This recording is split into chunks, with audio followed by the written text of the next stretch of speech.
আসসালামু আলাইকুম সবাইকে সুরাইয়াস কুকবুকে সবাইকে স্বাগতম জানাই আবার। আজকে আমি ফ্রোজেন পরোটা দিয়ে চিজ ড্যানিশ বানিয়ে দেখাবো। এটি বানানো এত সোজা আর খুবই মজার একটি ডেজার্ট এবং বানানো যায় খুবই অল্প সময়ে। আর আমি আজকে এই ড্যানিশটি 8 রকম শেপে বানাবো। আমার ফ্রোজেন পরোটা দিয়ে করা চিকেন প্যাটিস এবং মোগলাই পরোটা দুটো রেসিপি আপনারা খুবই পছন্দ করেছেন, তাই আমি আজকে ফ্রোজেন পরোটা দিয়ে আরও একটি সহজ ডেজার্ট নিয়ে হাজির হলাম। আর আমার আগের রেসিপিটি দুটি যদি কেউ দেখে না থাকেন তাহলে নিচে ডিসক্রিপশন বক্সে ফ্রোজেন পরোটা দিয়ে চিকেন প্যাটিস এবং ফ্রোজেন পরোটা দিয়ে মোগলাই দুটো রেসিপি আপনারা পেয়ে যাবেন। ঠিক আছে, তাহলে চিজ ড্যানিশগুলো বানানো শুরু করে দিই, চলুন। আসলে এই ড্যানিশগুলো আপনারা খুবই সহজে মাত্র 2-3টি উপকরণ দিয়েই বানাতে পারবেন। আমি যদিও আজকে কয়েকটি উপকরণ বেশি নিয়েছি, আপনারা ইচ্ছা করলে সেগুলো বাদও দিতে পারবেন। আমি এখনই বলে দিচ্ছি। আমি 1 প্যাকেট ফ্রোজেন পরোটা নিয়েছি। পরোটাগুলো একসাথে সব বের করবেন না, 3-4টা করে পরোটা বের করে কিছুক্ষণ বাইরে রেখে দিতে হবে। ডিপ ফ্রিজ থেকে বের করতে হবে প্রথমে, তারপরে বাইরে কিছুক্ষণ রেখে দিতে হবে। তারপরে যদি পরোটাগুলোর ভিতরে শক্ত ভাবটা চলে যায় তারপরেই পরোটাগুলো ব্যবহার করতে হবে। কিন্তু আবার মনে রাখতে হবে যেন পরোটাগুলি নরম না হয়। শক্ত এবং নরম এই দুটোর মাঝামাঝি অবস্থায় পরোটাগুলো ব্যবহার করলে ভালো হবে। আর পরোটাগুলো যদি একটু বেশিক্ষণ বাইরে রাখার কারণে নরমও হয়ে যায় তাহলে কোনো সমস্যা নেই। আমি আপনাদেরকে দেখিয়ে দেব কিভাবে নরম পরোটা এবং বাকি থাকা সাইডের অংশগুলো দিয়ে ময়দা স্বাদ সহকারে আবার বেলে সুন্দর করে ড্যানিশের শেপ দেওয়া যায়। চিজ ড্যানিশের জন্য এইরকম একটি ফিলাডেলফিয়া ক্রিম চিজ আমি নিয়েছি 8 আউন্সের। আপনাদের কাছে এই ধরনের ক্রিম চিজ যদি অ্যাভেলেবেল না হয় তাহলে যে গরুর মাথা ছবিওয়ালা যে চিজগুলো আছে, লাফিং কাউ চিজ, ওইগুলো ব্যবহার করতে পারবেন। টেস্টটা একদম সেমই হবে। সাথে নিয়েছি আমি আজকে আধা কাপ চিনি, একটু লেবুর রস এবং লেবুর জুস, 2টা ডিম এবং সুগ্রানের জন্য একটু কমলার ছোকলা নিয়েছি। প্রথমে ক্রিম চিজটুকু ফ্রিজ থেকে বের করে একটু নর্মাল টেম্পারেচারে আনতে হবে। তারপর চিনিটা এভাবে মিশিয়ে দিতে হবে। সাথে আমি যোগ করছি লেবুর রস। আমি সুগ্রানের জন্য অল্প একটু কমলার ছোকলা একটু রাইন্ড করে দিয়েছি। কমলার ছোকলার কিন্তু জাস্ট উপরের টুকু রাইন্ড করতে হবে, ভিতরে সাদা অংশ রাইন্ড করা যাবে না, না হলে তিতা হয়ে যাবে। এই ডেজার্টটি বানানোর জন্য কিন্তু ডিম ব্যবহার না করলেও চলবে, কিন্তু আমি আজকে একটি ডিমের কুসুম ব্যবহার করেছি। আমি যেহেতু বেক করব আজকে একটু লম্বা সময়, সেহেতু ডিমটি দিয়ে নিয়েছি, তাহলে বেকটি আমার কাছে মনে হচ্ছে যে একটু সুন্দর করে হবে।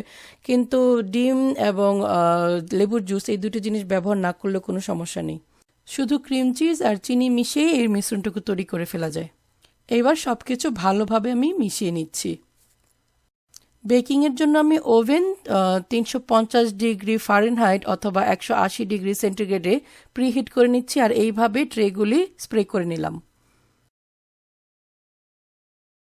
চলুন এবার ড্যানিশের শেপগুলি বানানো শুরু করে দিই। আমি প্রথমে 2টা ফ্রোজেন পরোটা নিয়ে এমন করে স্কোয়ার শেপ করে নিলাম। শেপ করার জন্য আমি পিৎজা কাটার ব্যবহার করেছি, আপনারা ছুরি ব্যবহার করেও শেপগুলো করতে পারেন।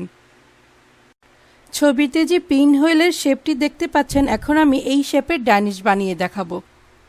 একটু লক্ষ্য করে দেখুন আমি কিভাবে এই স্কোয়ার শেপগুলো দিয়ে স্টার শেপ বা পিন হুইলের শেপ দিব। এখন প্রথমে চারোদিকে একটু কেটে নিলাম, তারপর একটি কর্নার বাদ দিয়ে আরেকটি কর্নার করে ফোল্ড করছি আমি। আবার পরের কর্নারটি স্কিপ করে তারপর কর্নারটি আবার ফোল্ড করছি। ঠিক এইভাবে করে মাঝখানে একটু প্রেস করে দেব যেন চিজের ফিলিংটি বসাতে পারি। আমি আরও একটি স্টার বা পিন হুইল শেপের ড্যানিশ বানিয়ে নিব। এখন মাঝখানে একটু ক্রিম চিজের ফিলিং দিব, তারপর তার উপরে একটু স্ট্রবেরি কেটে দিয়ে দিব। ফ্রুটসগুলো দিব শুধুই ডেকোরেশনের জন্য। আপনাদের কাছে যদি স্ট্রবেরি না থাকে তাহলে ব্ল্যাকবেরি, রাসবেরি বা যে কোনো ধরনের ব্লুবেরি কেটে দিলেও সুন্দর হবে। এইবার আমি এই শেপের ড্যানিশ বানাবো।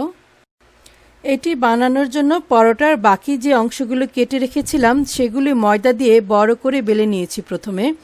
তারপর একটু লক্ষ্য করে দেখুন যে কিভাবে আমি শেপটি দিচ্ছি। এই শেপটা করার পরে মাঝখানে চিজের ফিলিং এবং উপরে একটু স্ট্রবেরি দিয়ে ঢেকে দিচ্ছি। আমার চিকেন ব্রেডও কিন্তু আমি এই শেপেরই করে থাকি এবং তার ভিডিও লিঙ্কগুলো আমি নিচে ডেসক্রিপশন বক্সে আপনাদেরকে দিয়ে দিচ্ছি। এবার আমি এই স্পাইরাল রাউন্ড শেপের চিজ ড্যানিশটি বানাবো। আবারও রুটি বেলে নিয়েছি প্রথমে, তারপরে এমন লম্বা লম্বা করে কেটে নিলাম, স্পাইরাল শেপের স্ট্র করে নিচ্ছি। স্পাইরাল স্ট্র করার পর একসাথে 2-3টি লম্বা স্ট্র জোড়া দিব, তারপর ঘুরিয়ে ঘুরিয়ে এটাকে গোল একটি শেপ দিয়ে মাঝখানে চিজ ফিলিং দেওয়ার জন্য একটু জায়গা খালি রেখে দিব। একটু লক্ষ্য করি দেখুন কিভাবে করছি। এই ড্যানিশের সাইজটি আপনারা বড় ছোট করতে পারেন, কোনো সমস্যা নেই। যদি আরও কয়েকটি স্পাইরাল স্ট্র যোগ করতে চান তাহলে ড্যানিশটির সাইজ অনেক বড় হবে, আর যদি ছোট ছোট আলাদা করে সেপারেট করতে চান তাহলে ছোট ছোট করেই করবেন, 2-3টি স্ট্রর বেশি জোড়া দেওয়ার দরকার নেই। তা ঠিক এমনভাবে উপরে চিজ দিয়ে স্ট্রবেরি দিয়ে আমি একটু ডেকোরেশন করে দিলাম।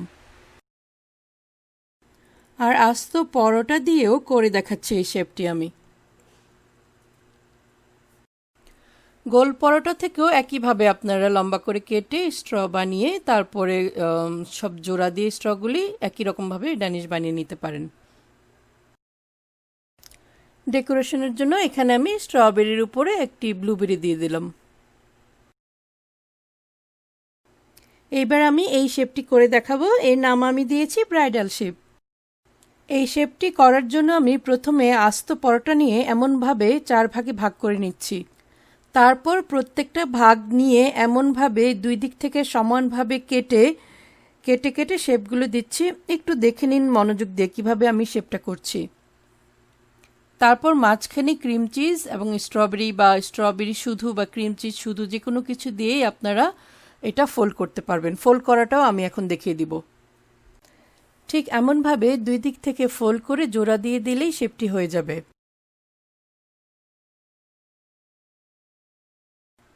আমি এই শেপটি আবার স্ট্রবেরি দিয়ে করে দেখাচ্ছি আপনাদের সুবিধার জন্য, একটু মনোযোগ দিয়ে দেখে নিন।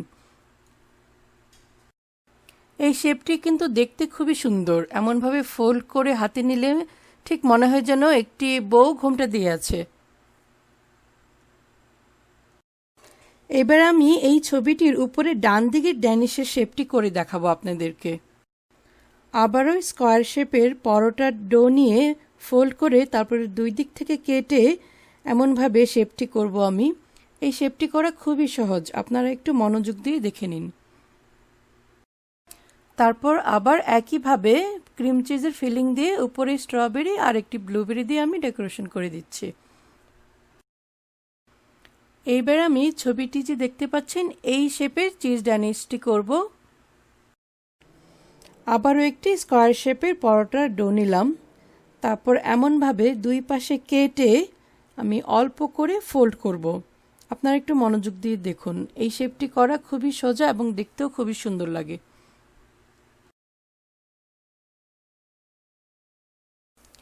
ক্রিম চিজের ফিলিং আর স্ট্রবেরি দেওয়ার পরে দেখুন এই শেপটি দেখতে কত সুন্দর লাগছে। এইবার আমি এই শেপগুলো করে দেখাবো। আগের শেপগুলো করার জন্য যেমন 4 স্কোয়ার শেপের ফ্রোজেন পরোটা ডো নিয়েছিলাম, ঠিক এমনভাবেই আরেকটি শেপের ডো নিয়ে ঠিক একই রকমভাবে এইভাবে চারদিকে একটু কেটে নিতে হবে প্রথমে, তারপর মাঝখানে ফিলিং ভরে 2 দিক থেকে ফোল্ড করতে হবে আস্তে আস্তে। আমার কাছে মনে হয় চিজ ড্যানিশের সবগুলো শেপের মধ্যে এই শেপটি খেতে সবচেয়ে বেশি ভালো লাগে, কারণ এই শেপটি উপর থেকে পুরাটা ঢাকা হয়। এই শেপটির উপরে যেহেতু ডেকোরেশন করার কিছু নেই, তাই আমি আর কোনো রকমের স্ট্রবেরি ভিতরেও আর ব্যবহার করিনি। সবশেষে আমি এই ছবিটির নিচে ঠিক ডান দিকে যে ছোট্ট একটি রাউন্ড শেপের ড্যানিশ দেখা যাচ্ছে সেইটি আমি করে দেখাবো। আর এই শেপগুলো আমি বানাচ্ছি পরোটার সাইডের কাটা অংশগুলো দিয়ে, ঠিক এমনভাবে রাউন্ড করে ফোল্ড করে করে। এইগুলো দেখতে একদম টিমবিটসের মতো এবং খেতে খুবই মজা। এগুলোতে আমি আর চিজ দিব না ভিতরে, কিন্তু ডিমে চুবিয়ে চিনিতে গড়াবো। আপনারা একটু দেখে নিন কিভাবে আমি গুলানো ডিমের মধ্যে এই ড্যানিশগুলি একটু ডুবালাম, তারপরে এরকম চিনির মধ্যে একটু গড়িয়ে নিচ্ছি। এই ছোট ছোট শেপের ড্যানিশগুলো কিন্তু বাচ্চারা খেতে খুবই পছন্দ করে। যদিও এগুলির ভিতরে চিজ নেই, কিন্তু খেতে ভারী মজা। হয়ে গেল কিন্তু আমার আজকে 8 রকম শেপের চিজ ড্যানিশ বানানো। এইবার চলুন বেক করে নিই। বেক করার আগে কিন্তু প্রত্যেকটা ড্যানিশের উপরে এইরকম ভালোভাবে গুলানো ডিম দিয়ে ব্রাশ করতে হবে। চিকেন প্যাটিস বলুন বা চিজ ড্যানিশের প্যাটিস বলুন, যে কোনো প্যাটিসের উপরে কিন্তু ডিম দিয়ে অবশ্যই ব্রাশ করতে হবে। এতে করে ড্যানিশ বা প্যাটিসের উপরের অংশটুকু একদমই গোল্ডেন ব্রাউন হয়ে যায়। বেক করার পরে দেখতে খুবই সুন্দর হয় এবং খেতে অনেক ক্রিস্পি লাগে। আর ওভেন কিন্তু আমি 350 ডিগ্রিতে ফারেনহাইটে প্রিহিট দিয়েছিলাম, বা আপনারা 180 ডিগ্রি সেন্টিগ্রেডেও প্রিহিট দিয়ে রাখতে পারেন। আমি যেহেতু আজকে পরিমাণে বেশি ড্যানিশ বেক করছি, তাই আমি একটু বেশি সময় বেক করেছি। আর ড্যানিশগুলোর ভিতরেও ভালোভাবে বেক হতে হবে, সে কারণে আমি আজকে প্রায় 35 থেকে 40 মিনিট করে একটি ট্রে বেক করেছি। আপনারাও বেকিংয়ের সময় একটু খেয়াল করবেন কখন উপরটা গোল্ডেন ব্রাউন হয়েছে, এবং যদি একদমই সন্দেহ হয় তাহলে একটি ড্যানিশ বের করে ভিতরটুকু একটু খুলে দেখবেন যে ভিতরটুকু ভালোভাবে হয়ে গিয়েছে কিনা। আমার দুটো ড্যানিশের ট্রে খুবই সুন্দরভাবে বেক করা হয়ে গিয়েছে। আপনারা ড্যানিশগুলি দেখেই হয়তো বুঝতে পারছেন। আমার এই রেসিপিটি যদি আপনাদের ভালো লেগে থাকে তাহলে অবশ্যই আমার চ্যানেলটি সাবস্ক্রাইব করবেন, আর বেশি করে শেয়ার এবং লাইক দিয়ে আমার পাশে থাকবেন আশা করি। তাহলে আগামীতে আমি আরও ভালো ভালো রেসিপি নিয়ে হাজির হব। আজকে তাহলে এতটুকুই, ভালো থাকবেন। আসসালামু আলাইকুম।